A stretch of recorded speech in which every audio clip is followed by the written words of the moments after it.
ಮಾಜಿ ಸಂಸದ ಪ್ರಜ್ವಲ್ ಜೈಲು ಜೀವನ ಇದೀಗ ಆರಂಭವಾಗ್ತಾ ಇರುವಂತದ್ದು. ಅತ್ಯಾಚಾರ ಕೇಸ್ನಲ್ಲಿ ಜೀವನ ಪರ್ಯಂತ ಜೈಲು ವಾಸವನ್ನ ಅನುಭವಿಸ್ತಾರೆ. ಕಾನೂನು ಹೋರಾಟಕ್ಕೆ ಅವಕಾಶ ಏನಾದ್ರೂ ಇದೆಯಾ ಅನ್ನುವ ಪ್ರಶ್ನೆ ಕೂಡ ಇದೀಗ ಎಲ್ಲರಲ್ಲಿ ಕಾಡ್ತಾ ಇದೆ.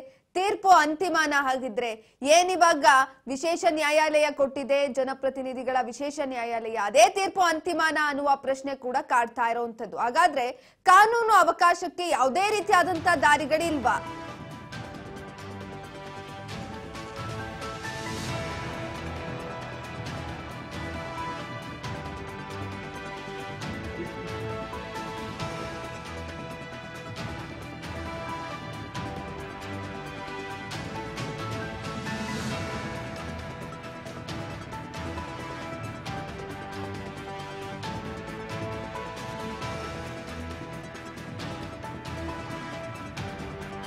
ಮಾಜಿ ಪಿಎಂ ಮೊಮ್ಮಗನ ಭವಿಷ್ಯ ಜೈಲಲ್ಲೇ ಅಂತ್ಯನ? ಯಾವುದೇ ರೀತಿಯಾದಂತ ಹೋರಾಟಕ್ಕೆ ದಾರಿಗಳಿಲ್ವಾ? ಆಗಿದ್ರೆ ಜೈಲಿನಿಂದ ಹೊರಬರಲು ಸಹಾಯ ಮಾಡ್ತಾರಾ ಎಚ್ಡಿಕೆ? ಮಾಜಿ ಸಂಸದ ಪ್ರಜ್ವಲ್ ಜೈಲು ಜೀವನ ಇದೀಗ ಆರಂಭವಾಗ್ತಾ ಇದೆ. ಯಾವ್ದಾದ್ರೂ ರೀತಿಯಾದಂತಹ ಕಾನೂನು ಕ್ರಮಗಳಿದ್ಯಾ? ಅತ್ಯಾಚಾರ ಕೇಸ್ನಲ್ಲಿ ಈಗಾಗಲೇ ಜೀವನ ಪರ್ಯಂತ ಜೈಲು ವಾಸ ಮಾಡೋದಕ್ಕೆ ರೆಡಿ ಆಗಿರುವಂತದ್ದು. ಕಾನೂನು ಹೋರಾಟಕ್ಕೆ ಅವಕಾಶ ಏನಾದ್ರೂ ಇದೆಯಾ ಅವರಿಗೆ ಅನ್ನುವ ಪ್ರಶ್ನೆ ಕೂಡ ಇದೀಗ ಉದ್ಭವವಾಗ್ತಾ ಇದೆ. ನಿನ್ನೆ ಜನಪ್ರತಿನಿಧಿಗಳ ವಿಶೇಷ ನ್ಯಾಯಾಲಯ ತೀರ್ಪನ್ನ ಅಂತಿಮ ಮಾಡಿದೆ. ಜೈಲು ವಾಸವನ್ನ ಕೊಟ್ಟಿರುವಂತದ್ದು, ಜೀವಾವಧಿ ಶಿಕ್ಷೆಯನ್ನ ಕೊಟ್ಟಿದೆ ಪ್ರಜ್ವಲ್ ರೇವಣ್ಣಗೆ. ಈ ಹಿನ್ನೆಲೆಯಲ್ಲಿ ಅವರಿಗೇನಾದ್ರೂ ಇವಾಗ ಏನು ಜೀವನವನ್ನ ಆರಂಭಿಸ್ತಾ ಇದ್ದಾರೆ ಜೈಲಿನಲ್ಲಿ, ಅದನ್ನ ಹೊರತಾಗಿ ಬೇರೆ ಯಾವ್ದಾದ್ರೂ ಕಾನೂನು ಹೋರಾಟದ ಮೂಲಕ ಇದನ್ನ ಸರಿಪಡಿಸಬಹುದು ಅನ್ನುವ ಪ್ರಶ್ನೆ ಕೂಡ ಇದೀಗ ಎಲ್ಲರಲ್ಲಿ ಕಾಡ್ತಾ ಇರುವಂತದ್ದು. ಈ ನಿಟ್ಟಿನಲ್ಲಿ ನೋಡೋದಾದ್ರೆ ಮಾಜಿ ಸಂಸದನ ಪ್ರಜ್ವಲ್ ರೇವಣ್ಣ ಅವರ ಜೈಲು ವಾಸ ಮಾಡೋಂಥದ್ದು ಶುರುವಾಗಿದೆ. ಎಲ್ಲೋ ಒಂದ್ ಕಡೆ ಇಷ್ಟು ದಿನ ಆರಾಮಾದಂತ ಜೀವನವನ್ನ ಸಾಗಿಸಿದ್ರು.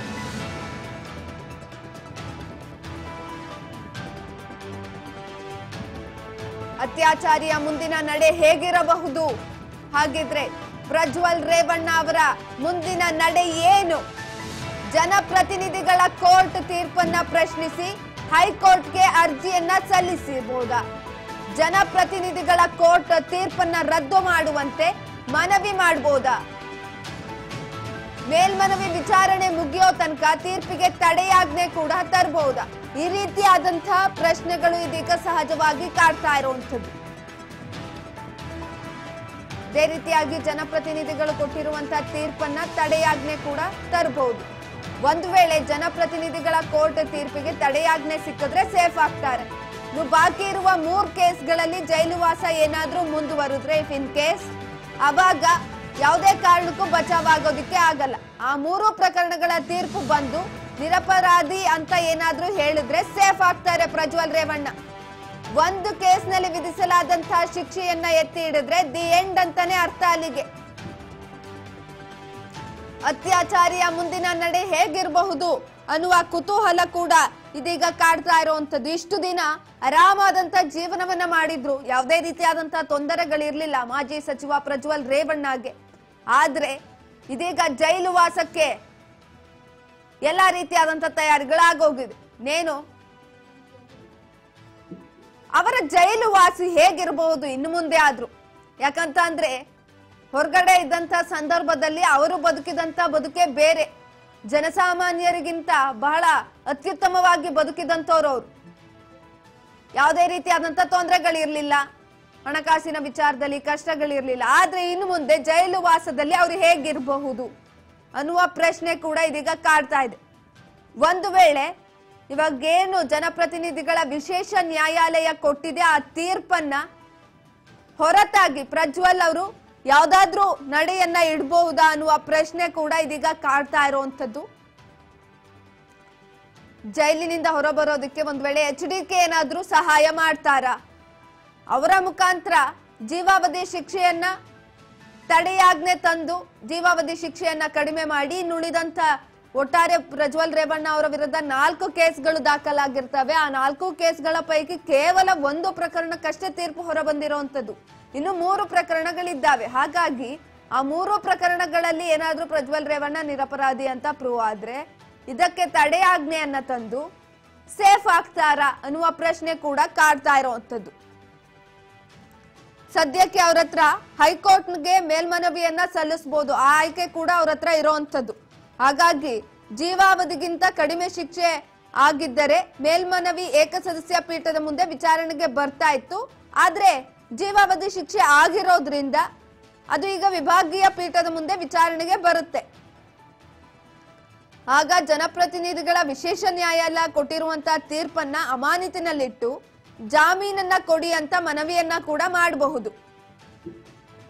ಒಂದು ವೇಳೆ ಹೈಕೋರ್ಟ್ ಮೇಲ್ಮನವಿ ಮಾನ್ಯ ಏನಾದ್ರೂ ಮಾಡಿದ್ರೆ ಆಗ ಪ್ರಜ್ವಲ್ ಸುಪ್ರೀಂ ಮೊರೆಯನ್ನ ಹೋಗಬಹುದು. ಆದ್ರೆ ಇವಾಗ ಅದಕ್ಕೂ ಕೂಡ ಅವ್ರಿಗೆ ಅವಕಾಶ ಇಲ್ಲ. ಯಾಕಂತ ಅಂದ್ರೆ ಈಗಾಗ್ಲೇ ಜಾಮೀನು ಅರ್ಜಿಯನ್ನ ಸುಪ್ರೀಂ ಕೋರ್ಟ್ ತಿರಸ್ಕಾರವನ್ನ ಮಾಡಿದೆ. ಈ ಹಿನ್ನೆಲೆಯಲ್ಲಿ ಅಲ್ಲೂ ಕೂಡ ಪರಿಹಾರ ಸಿಗುವಂತ ಸಾಧ್ಯತೆಗಳು ತೀರಾ ವಿರಳವಾಗಿರುವಂತದ್ದು. ಒಟ್ಟಿನಲ್ಲಿ ಎಲ್ಲೋ ಒಂದ್ ಕಡೆ ಪ್ರಜ್ವಲ್ ರೇವಣ್ಣಗೆ ಜೈಲು ವಾಸ, ಸೆರೆಮನೆ ವಾಸನೆ ಫಿಕ್ಸ್ ಅಂತ ಅನ್ಕೊಬಹುದು. ಯಾಕಂತ ಅಂದ್ರೆ ಅವರು ಸೇಫ್ ಆಗೋದಕ್ಕೆ ಯಾವುದೇ ರೀತಿಯಾದಂತಹ ದಾರಿಗಳು ಕೂಡ ಇಲ್ಲ. ಇವಾಗೇನು ಜನಪ್ರತಿನಿಧಿಗಳ ವಿಶೇಷ ನ್ಯಾಯಾಲಯ ಕೊಟ್ಟಿದೆ ಆ ತೀರ್ಪನ್ನ ಅಂತಿಮ ಅಂತ ಕನ್ಸಿಡರ್ ಮಾಡಿ ಅವರು ಜೈಲು ವಾಸದಲ್ಲಿರೋದೇ ಬೆಟರ್. 3 ಪ್ರಕರಣಗಳು ತೀರ್ಪು ಈಗಾಗಲೇ ಹೊರಗಡೆ ಬಂದಿದೆ. ಹಾಗಾಗಿ ಹೊರಗಡೆ ಬರೋದ್ರಲ್ಲಿದೆ. ತನಿಖೆ ಕೂಡ ಏನು ಇವಾಗ ಜನಪ್ರತಿನಿಧಿಗಳ ವಿಶೇಷ ಕೋರ್ಟ್ನಲ್ಲಿ ವಿಚಾರಣೆ ಕೂಡ ಆಗೋ ಹಂತದಲ್ಲಿರುವಂತದ್ದು. ಆ 3 ತೀರ್ಪಿನ ಕಾಯುವಿಕೆಯಲ್ಲಿದ್ದಾರೆ ಪ್ರಜ್ವಲ್ ರೇವಣ್ಣ.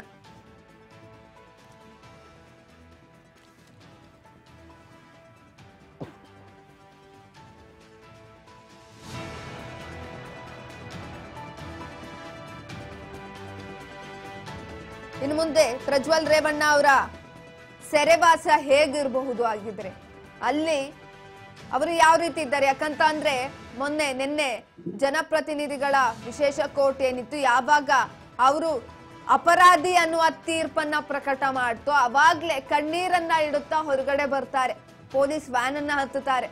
ಅಂತ ಸಂದರ್ಭದಲ್ಲೇ ಕಣ್ಣೀರನ್ನ ಇಡ್ತಿದ್ದಾರೆ ಅಂತ ಅಂದ್ರೆ ಒಮ್ಮೆ ನೀವು ಯೋಚನೆ ಮಾಡಿ ಅವರಿಗೆ ಸೆರೆವಾಸ ಎಷ್ಟು ಕಷ್ಟ ಆಗ್ಬೋದು. ಜೀವನ ಪರ್ಯಂತ ಜೈಲಿನಲ್ಲಿ ಇರಬೇಕು. ಇಲ್ಲಿಗೆ ಸಂಪೂರ್ಣವಾಗಿ ಅವರ ರಾಜಕೀಯ ಭವಿಷ್ಯ ಅಂತ್ಯ ಆಗಿರುವಂತದ್ದು.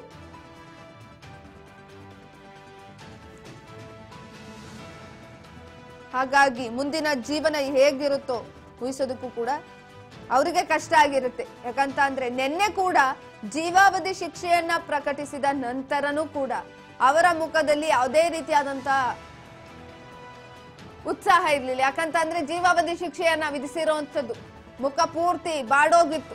ಕಣ್ಣಲ್ಲಿ ನೀರನ್ನ ಹಾಕ್ತಾ ಹೊರಗಡೆ ಬರ್ತಾರೆ. ಈವನ್ ಜಡ್ಜ್ ಮುಂದೆ ಕೂಡ ಕಣ್ಣಲ್ಲಿ ನೀರನ್ನ ಹಾಕಿರ್ತಾರೆ. ನಾನು ಯಾವ ತಪ್ಪನ್ನು ಕೂಡ ಮಾಡಿಲ್ಲ, ಯಾವ ಅತ್ಯಾಚಾರವನ್ನು ಕೂಡ ಮಾಡಿಲ್ಲ ಅನ್ನುವುದನ್ನ ಕೂಡ ಹೇಳ್ಕೊಂತಾರೆ. ಅಂತದ್ರಲ್ಲಿ ಅವರ ಸೆರೆವಾಸ ಹೇಗಿರುತ್ತೆ?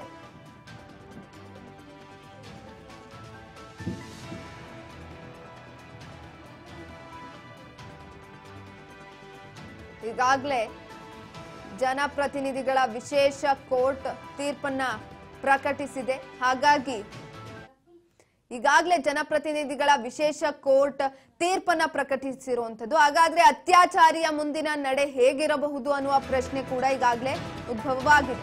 ಮುಂದೆ ಜೈಲು ಬಂದಿ ಪ್ರಜ್ವಲ್ ಬದುಕು ಹೇಗಿರುತ್ತೆ? ಜಡ್ಜ್ ಮುಂದೆ ಕಣ್ಣೀರು ಹಾಕಿದ ಪ್ರಜ್ವಲ್ ಪಾಡೇನು ಹಾಗಿದ್ರೆ? 10 ಲಕ್ಷ ರು ದಂಡ, ಸಂತ್ರಸ್ತೆಗೆ 11.25 ಲಕ್ಷ ಪರಿಹಾರ, ಲಕ್ಷ ದಂಡವನ್ನ ಕಟ್ಟಿ ಜೈಲಲ್ಲಿ ಮೈ ಬಗ್ಗಿಸಿ ದುಡಿಬೇಕು. ನೆನ್ನೆಯ ಜೀವನಕ್ಕೂ ಇಂದಿನ ಬದುಕಿಗೂ ಅಜಗಜಾಂತರ ವ್ಯತ್ಯಾಸ. ಅಂತರ ಎಷ್ಟಿದೆ ನೋಡಿ. ಹೇಗಿರಲಿದೆ ಶಾಸಕ ರೇವಣ್ಣನ ಸುಪುತ್ರನ ಸೆರೆವಾಸ? ಪುತ್ರನ ಭವಿಷ್ಯಕ್ಕಾಗಿ ಹೈಕೋರ್ಟ್ಗೆ ಮನವಿನ ಅಥವಾ ಸೆರೆವಾಸನ? ಇನ್ನು ಮುಂದೆ ಜೈಲು ಬಂದಿ ಪ್ರಜ್ವಲ್ ಬದುಕು ಹೇಗಿರುತ್ತೆ ಅನ್ನೋದನ್ನ ಅವರು ಕೂಡ ಊಹಿಸೋದಕ್ಕೆ ಕಷ್ಟ ಆಗಿರುತ್ತೆ. ಜಡ್ಜ್ ಮುಂದೆ ಕಣ್ಣೀರು ಹಾಕ್ತಾನೆ ಪ್ರಜ್ವಲ್ ರೇವಣ್ಣ. ಇದೀಗ ಅವರ ಪಾಡೇನು ಹಾಗಿದ್ರೆ? ನಿನ್ನೆ ಮೊನ್ನೆ ಎಲ್ಲ ಇದ್ದಂತಹ ಜೀವನಕ್ಕೂ ಇದೀಗ ಜೈಲಿ ವಾಸವನ್ನ ಮಾಡ್ತಾ ಇರುವಂತ ಜೀವನಕ್ಕೂ ಅಜಗಜಾಂತರವಾದಂತ ವ್ಯತ್ಯಾಸವಿದೆ. ನಾನು ಆಗ್ಲೇ ಹೇಳ್ದಂಗೆ ಅವರು ಬದುಕಿದಂತ ಬದುಕು ಯಾವ ಕಷ್ಟಗಳು ಇರ್ಲಿಲ್ಲ. ಯಾಕಂತ ಅಂದ್ರೆ ಒಬ್ಬ ಮಾಜಿ ಸಂಸದ ಅಂತ ಅಂದ್ರೆ ಹಣಕಾಸಿನ ವಿಚಾರದಲ್ಲಾಗಿರ್ಲಿ ಅಥವಾ ಬೇರೊಂದು ವಿಚಾರದಲ್ಲಾಗಿರ್ಲಿ ಯಾವ್ದ್ರಲ್ಲೂ ತೊಂದರೆ ಇರ್ಲಿಲ್ಲ. ಅಂತ ಜೀವನವನ್ನ ಸಾಗಿಸಿದಂತವ್ರು. ಆದ್ರೆ ಇವಾಗ ಸೆರೆವಾಸದಲ್ಲಿ ಅವರ ಒಂದು ಜೀವನ ಹೇಗಿರಲಿದೆ ಜೈಲು ಜೀವನ? ಪ್ರಜ್ವಲ್ ರೇವಣ್ಣನವರ ಜೈಲು ಜೀವನ. ಜೈಲಿನಲ್ಲಿ ಆಯ್ಕೆ ಮಾಡಿಕೊಂಡ ಪ್ರಜ್ವಲ್ಗೆ ಸಂಬಳ ಇದೆಯಾ? ಮೊದಲ ವರ್ಷ ಕೌಶಲ್ಯ ರಹಿತ ಅಂತ 524 ರು ಸಂಬಳವನ್ನ ಕೂಡ ಕೊಡ್ಲಾಗುತ್ತೆ. ಅದಾದ ನಂತರ ಅರೆ ಕೌಶಲ್ಯ ಮಟ್ಟಕ್ಕೆ ಕೆಲಸದಲ್ಲಿ ಏರಿಕೆಯನ್ನ ಮಾಡಲಾಗುತ್ತೆ. ಬಳಿಕ ಅನುಭವದ ನಂತರ ನುರಿತ ವರ್ಗಕ್ಕೆ ಬಡ್ತಿಯನ್ನ ಕೂಡ ಕೊಡುವಂಥದ್ದು. ಕೈದಿಗಳಿಗೆ ನೀಡುವ ಕೂಲಿ, ಬ್ಯಾಂಕ್ ಇದೆಲ್ಲದನ್ನು ಕೂಡ ಕೊಡ್ಲಾಗತ್ತೆ. ಸದ್ಯ ಇರುವಂತಹ ವಿಶೇಷ ಕೊಠಡಿಯಲ್ಲಿ ವಾಸ ಮಾಡುವಂತ ಸಾಧ್ಯತೆ ಇರುವಂಥದ್ದು. ಮುಂದೆ ಕೈದಿಯಲ್ಲಿ ಜೈಲಿನಲ್ಲಿ ಅತ್ಯಾಚಾರಿ ವಾಸ ಮುಂದುವರಿಯುವಂಥದ್ದು. ಜೀವನ ಪರ್ಯಂತ ಅಲ್ಲೇ ಇರ್ತಾರೆ. ಇನ್ನು ಮುಂದೆ ಊಟಕ್ಕೆ ಉಪಚಾರಕ್ಕೆ ಎಲ್ಲದಕ್ಕೂ ಕೂಡ ಕಷ್ಟ ಆಗುವಂತ ಸಾಧ್ಯತೆ ಇದೆ. ಏನು ಸೆರೆವಾಸದಲ್ಲಿ ನಿಯಮಗಳಿದೆ ಆ ನಿಯಮಗಳಂತೆ ಮೈ ಬಗ್ಗಿಸಿ ದುಡಿಬೇಕಾಗತ್ತೆ. ಗಾರ್ಡನ್, ಹೈನುಗಾರಿಕೆ, ತರಕಾರಿಯನ್ನ ಬೆಳೆಯೋದು, ಮರಗೆಲಸವನ್ನ ಮಾಡೋದು, ಅದರಲ್ಲಿ ತೊಡಗಿಕೊಳ್ಳುವುದು, ಈ ರೀತಿಯಾದಂತ ಕೆಲಸಗಳನ್ನ ಮಾಡಬೇಕಾಗತ್ತೆ. ಯಾರಿವರು? ಮಾಜಿ ಸಂಸದ ಅತ್ಯಾಚಾರಿ. ಇನ್ನು ಮುಂದೆ ಅವರ ಜೈಲು ವಾಸ ಇದೇ ರೀತಿಯಾಗಿ ಇರುವಂತದ್ದು.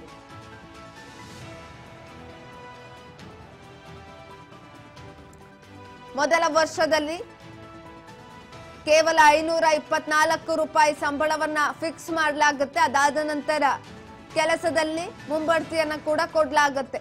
ಆಮೇಲೆ ಸ್ವಲ್ಪ ಹೆಚ್ಚು ಕಡಿಮೆ ಆಗಬಹುದು ಸಂಬಳ. ಒಟ್ಟು ಜೈಲು ವಾಸದಲ್ಲಿ ಜೀವನ ಪರ್ಯಂತ ಇರಬೇಕಾಗುತ್ತೆ.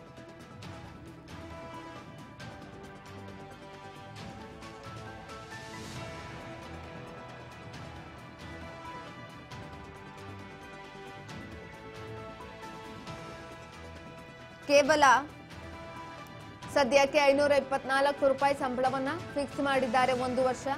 ಅದಾದ ನಂತರ ಸಂಬಳ ಸ್ವಲ್ಪ ಮಟ್ಟಿಗೆ ಜಾಸ್ತಿ ಆಗಬಹುದು ವರ್ಷ ಕಳೆದಂತೆ, ಅಥವಾ ಏನು ಅವರು ಇವಾಗ ಸದ್ಯಕ್ಕೆ ಕೆಲಸವನ್ನ ಕಲಿತಾರೆ ಅದ್ರ ಮೇಲ್ಗಡೆ ಕೆಲವೊಂದಷ್ಟು ಸಂಬಳಗಳು ಜಾಸ್ತಿ ಆಗ್ಬೋದು. ಲಕ್ಷವನ್ನ ದುಡಿತಾ ಇದ್ದಂಥವ್ರು ಇದೀಗ ಅವರ ಬದುಕು ಜೈಲಿನಲ್ಲಿ ಕಳೆಯುವಂಗಾಗೋಯ್ತು. ನೋಡಿ, ಜೀವನ ಯಾವ ರೀತಿ ಇರುತ್ತೆ ಅಂತ ಅಂದ್ರೆ ನಾವು ಮಾಡಿದ ತಪ್ಪಿಗೆ ಪಶ್ಚಾತ್ತಾಪವನ್ನ ಪಡಬೇಕು. ಆ ರೀತಿ ಆಗೋಗ್ಬಿಟ್ಟಿದೆ ಇವಾಗ ಪ್ರಜ್ವಲ್ ರೇವಣ್ಣ ಅವರ ಭವಿಷ್ಯ. ಯಾಕಂತ ಅಂದ್ರೆ ಮಾಡಿದಂಥದ್ದು ಆಗಿತ್ತು. ಕೊಟ್ಟಂತ ದೂರು ಇದೀಗ ಅವರನ್ನ ಸೆರೆವಾಸಕ್ಕೆ ಕಳಿಸಿದೆ. ಲಕ್ಷ ದುಡಿತಾ ಇದ್ರು, ಮಾಜಿ ಸಂಸದ ಆಗಿದ್ರು. ಆದ್ರೆ ಇದೀಗ ಅತ್ಯಾಚಾರಿಯಾಗಿ ಆರೋಪಿಯಾಗಿ ಸೆರೆವಾಸಕ್ಕೆ ಹೋಗ್ತಾ ಇರುವಂತದ್ದು. ಒಟ್ಟು 10 ಲಕ್ಷ ರೂಪಾಯಿ ದಂಡವನ್ನ ವಿಧಿಸಲಾಗಿದೆ ಅವರಿಗೆ. ಇದರ ನಡುವೆ ಸಂತ್ರಸ್ತೆಗೂ ಕೂಡ 11.75 ಲಕ್ಷ ಋಣ ಕೊಡುವಂತೆ ಮಾಡಿರುವಂತದ್ದು.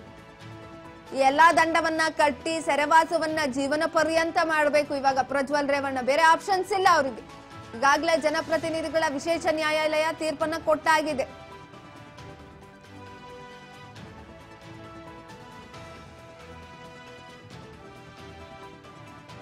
ಇವಾಗ ಆಲ್ರೆಡಿ ಪ್ರಜ್ವಲ್ ರೇವಣ್ಣಗೆ ಕೊಟ್ಟಿರುವಂತಹ ಶಿಕ್ಷೆ ಅಥವಾ ದಂಡವನ್ನ ಏನ್ ವಿಧಿಸಲಾಗಿದೆ ನ್ಯಾಯಾಲಯ, ಆ ಮೊತ್ತದಲ್ಲಿ ಸಂತ್ರಸ್ತೆಗೆ 11.25 ಲಕ್ಷ ಋಣ ಪರಿಹಾರದ ರೂಪದಲ್ಲಿ ಕೊಡುವಂತೆ ಆದೇಶಿಸಲಾಗಿರುವಂಥದ್ದು. ಇಂದಿನಿಂದಲೇ ಅವರ ಶಿಕ್ಷೆ ಆರಂಭವಾಗಿದೆ. ನಿನ್ನೆಯಿಂದಲೇ ಈಗಾಗಲೇ ಸೆರೆವಾಸದಲ್ಲಿದ್ದಾರೆ.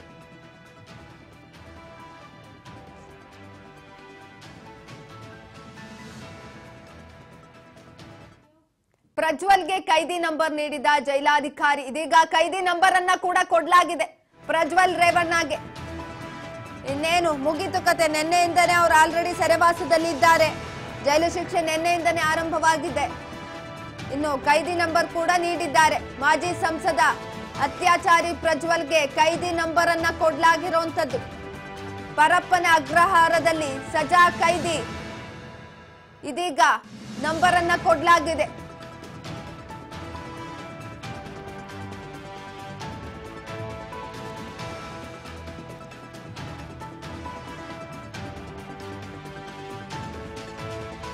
ಮಾಜಿ ಸಂಸದ ಅತ್ಯಾಚಾರಿ ಪ್ರಜ್ವಲ್ಗೆ ಕೈದಿ ನಂಬರ್ ಕೊಟ್ಟೇ ಬಿಟ್ರು.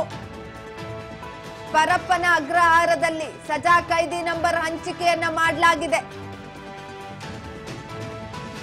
ಪ್ರಜ್ವಲ್ ರೇವಣ್ಣಗೆ ಕೈದಿ ನಂಬರ್ 15 ಮಾಡಲಾಗಿರುವಂತದ್ದು.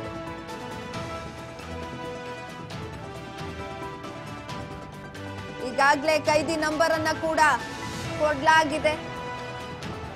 ನಿನ್ನೆಯಿಂದಲೇ ಶಿಕ್ಷೆ ಆರಂಭವಾಗಿರುವಂಥದ್ದು. 2024ರ ಮೇ ತಿಂಗಳಲ್ಲಿ ಪ್ರಜ್ವಲ್ ರೇವಣ್ಣ ಬಂಧನವಾಗಿದ್ರು. ಈವರೆಗಿನ ಜೈಲುವಾಸ ಶಿಕ್ಷೆಯಲ್ಲಿ ಕಡಿತ ಆಗೋದಿಲ್ಲ. ಏಕೆಂದ್ರೆ ಈ ಪ್ರಕರಣದಲ್ಲಿ ಪ್ರಜ್ವಲ್ ರೇವಣ್ಣ ಬಂಧನವಾಗಿಲ್ಲ, ಕೇವಲ ಬಾಡಿ ವಾರೆಂಟ್ ಮೇಲೆ ವಶಕ್ಕೆ ಪಡೆಯಲಾಗಿತ್ತು. ಪ್ರಜ್ವಲ್ ಬಂಧನವಾಗಿದ್ದು ಬೇರೆ ಪ್ರಕರಣದಲ್ಲಿ. ಇದೀಗ ಅವರಿಗೆ ಏನು ಸಂತ್ರಸ್ತೆ ದೂರನ್ನ ಕೊಟ್ಟಿದ್ರು.